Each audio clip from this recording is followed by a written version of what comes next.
All right, man. Let's talk about final thoughts. Regis Prograis taking on Devin Haney. I thought about doing a live stream, but I don't know what's going on with the numbers. Either YouTube ain't sending the notifications out, or y'all ain't fucking with the content. I don't know what it is, but let's talk about it. Thumbs up the video, share the video, subscribe to the channel. I did a prediction video. Basically, it's the reaction to the weigh-in, and then obviously my last couple of thoughts about the fight, everything that led between, after the prediction video and all the way up to the weigh-in. So they both made weight. Now it was said that by Regis Progress trainer that Devin Haney, or strength and conditioning coach, had to take his draws off to make 140 on the nose. So you got some people believing that 140 may be just a pit stop for Devin Haney coming into this fight. So he made the weight, but he made it right on the nose. Now that could be a miscalculation. That could be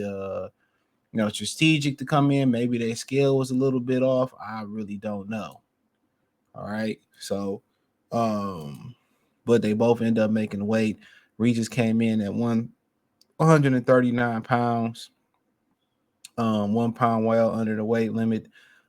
It's visible that he's the shorter dude. He's just seemed like he may be the smaller dude. And that was a problem versus him and Josh Taylor. Josh Taylor just bullied him all the way around the ring. But like I said, Regis held his own, but I still felt that he clearly lost that fight. Some people just failed to agree. I know what I watched and I know what I seen. He got thoroughly beaten that fight. Well, I say comfortably beaten that fight. So I mean, that's just my opinion on it. But he's the harder puncher. Just because you bigger, don't mean he may not be the strongest fighter in there on fight night neither. He may be the stronger fighter on fight night. So just because you're stronger don't mean you punch harder. Just because you punch harder don't mean you stronger. Just because you bigger, just because you bigger don't mean you punch hard, or you strong. Don't mean you could take a punch neither. It's just a size thing. It's literally just a size thing. But Devin looked filled in. I mean, Regis looked filled in, but obviously Devin, look a little bit more muscular, but Regis might be a little bit more bottom heavy. So, but they say, and 139 is fine. Don't get it twisted. I remember when Adrian Broner came in a little bit light for one of his fights. I think it was Mikey Garcia. He came in like at 138 or, some light shit, and they were saying that, that might meant that he may had he might be coming in too light. He might be draining himself a little bit, but we'll see with Regis. We'll see with Regis. People tend to think, 34 is old. Regis, Regis is over the hill, and it's I think why a lot of people picking against Regis is not because of the talent of Devin Haney per se. I think it's the point that Devin Haney picked him out of all other possible opponents to welcome into the 140-pound division, and they figured that Devin Haney sees something. Now, Marky Garcia thought he saw something. Don't forget that. Mikey Garcia, thought he saw something. So that was something that also, needed to be discussed. Mikey Garcia thought he saw something. So just because he picked him, it might have been the most, and at Devin Haney looking at it, it's about, what's the most money at this point. That's how he looking at it, like, what's the most money? And maybe he think he sees something in Regis, as far as he not that skilled, I could take advantage of this, that, and the third. He could be wrong. You can't base it on that. You got to base it on what your eyes tell you about this shit. You got to base it on what your eyes tell you. But, I think Regis really don't respect. And the thing about it is, I think Regis really don't respect Devin Haney. I don't think Regis really respect Devin Haney.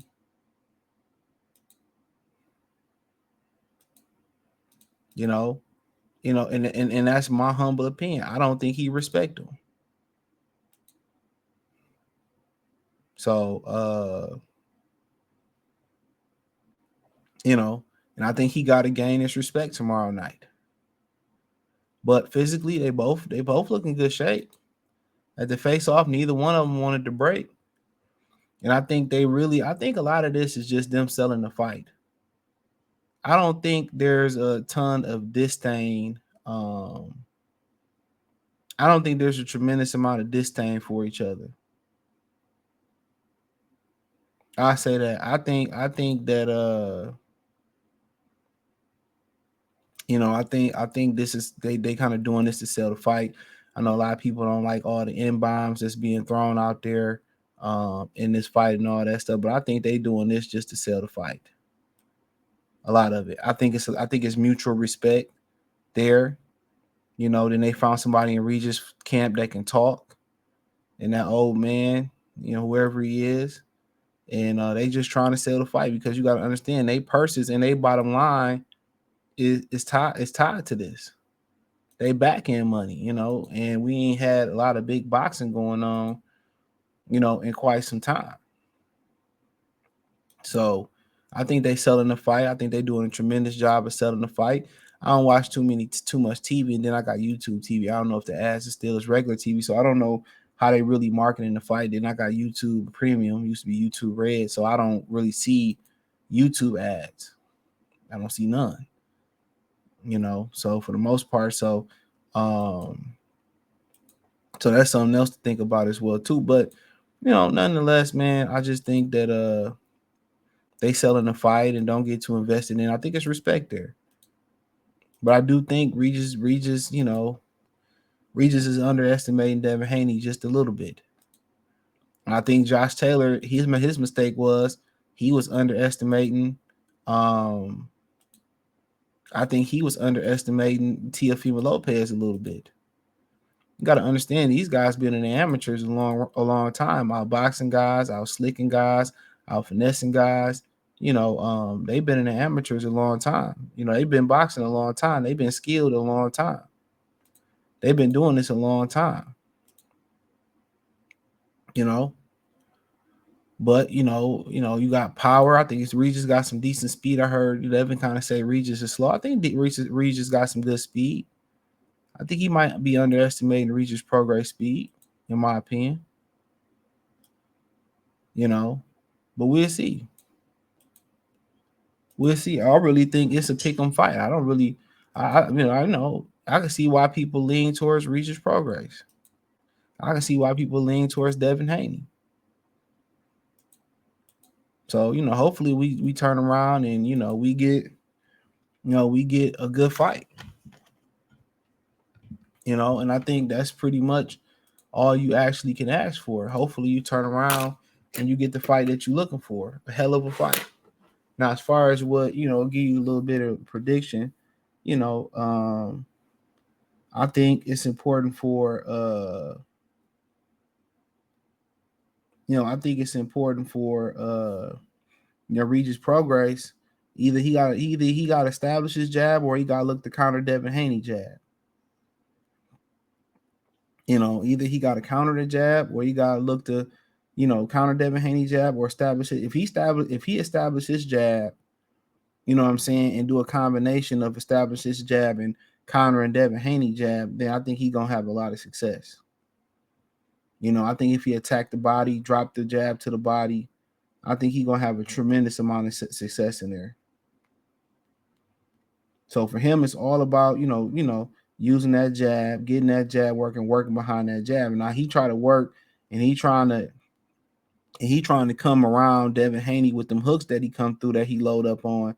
He might find himself in a deficit. He might find himself in a deficit. He can't look to try to come around and counter Devin Haney straight punches with looping shots. Eventually that may work, but I think in the beginning, I think he got to establish his jab, working up and down, or counter Devin Haney jab. Like to see a combination of both. And in addition to that, I would love to see him break Devin Haney down to the body, take the air out the tires. But if he sit there and try to box with Devin Haney, I just think that might be a mistake. You know what I'm saying? I think that might be a mistake. Like he feel like he got something to prove, but you ain't got nothing to prove. I think you should come in there behind the jab, hit Devin on the wrist, the elbows, the hip, the shoulder. You know what I'm saying? Even hit the lead arm, the lead shoulder. You know, even hitting the lead shoulder. You know,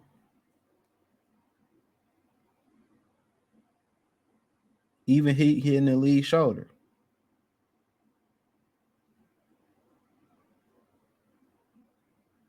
So I think that's what it is for that. I think for Regis, walk him down like you usually do, but I think you should walk him behind the consistent jab, some body work, break him down, take the legs away from him, make him stationary, then take him out.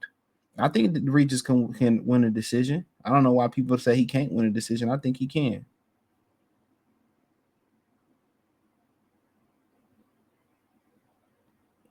You know, I think he can.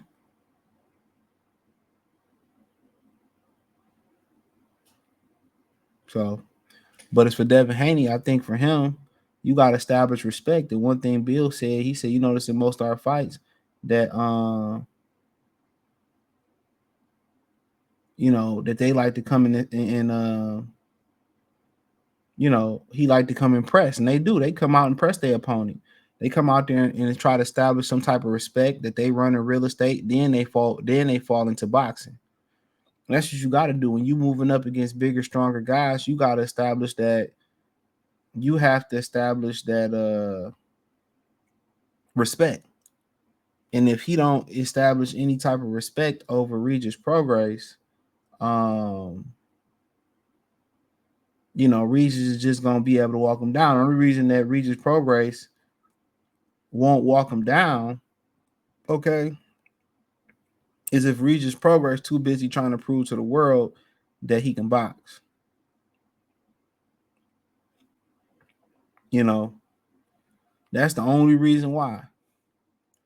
So Devin Haney do got to establish that he can get Regis Prograis respect.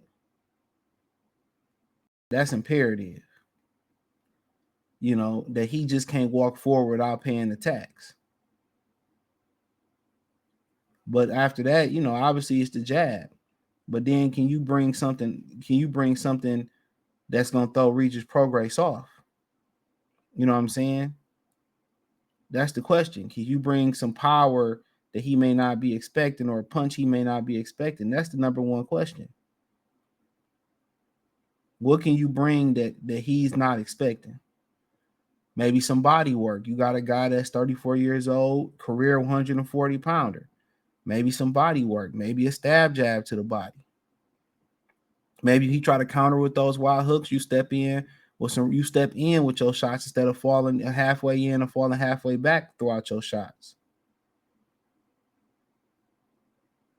You know what I'm saying? Maybe you come with a lead shot. I don't know, but I think the jab, maybe a check hook. So I think he should try to punch with Regis Prograis sometimes.